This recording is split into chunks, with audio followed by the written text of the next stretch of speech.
On your mark, get set. Is your baby about ready to go, go, go? Chances are he is, on the edge, literally, of any number of phenomenal physical feats, from crawling to cruising to climbing. Exciting for sure, but also somewhat scary, at least for you.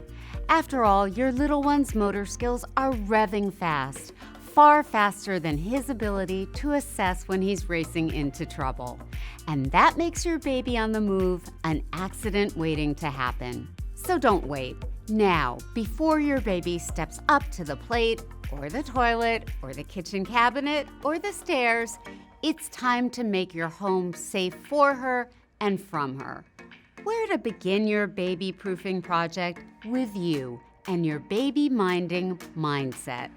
Start thinking of your baby as a moving target, one you'll have to supervise more closely than ever. Don't have eyes in the back of your head.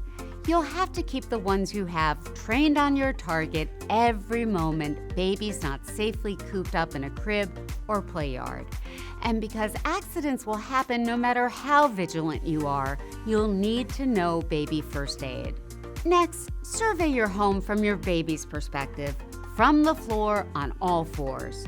Crawl, reach, pull up to identify outlets, plugs, cords to tempt little fingers, corners sharp enough to poke, drawers and cabinets begging to be opened and emptied of dangerous contents, chairs, tables, bookcases that could topple when baby tries to take a stand, houseplants that baby might try to munch.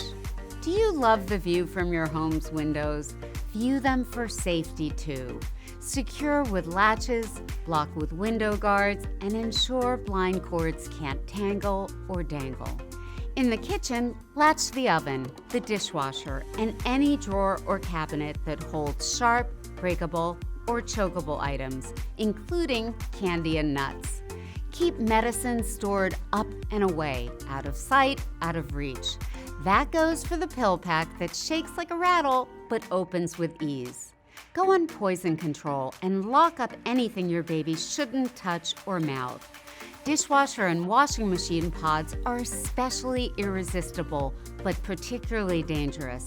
Consider switching to a powder or liquid that's less tempting and toxic. But keep even so-called green products under latch. In the bathroom, keep toilets latched when not in use. Yes, it'll be a pain when you have to pee, but a baby or toddler can topple in and drown in just an inch or two of water. Ditto vanities and tub ledges holding razors, cleansers, mouthwash. Unplug and store hair dryers and curling irons. Cover the tub spout with protective padding. Choose a cute shape for added bath time fun. Then, create extra safe havens, spaces where your baby can have free, if still supervised, range to play and explore. Areas in the kitchen where drawers and cabinets are stocked with baby-friendly items, metal or plastic measuring cups, paper plates, boxes that can be stacked, dish towels that can be worn as hats or tossed with abandon.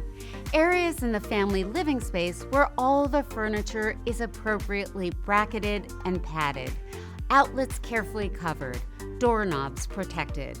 Close off any unsafe spaces with a gate, and don't forget gates for the stairs, one at the top, one a few steps up from the bottom, so baby can practice climbing low and slow. Finally, stay hands-on to make sure baby stays hands-off.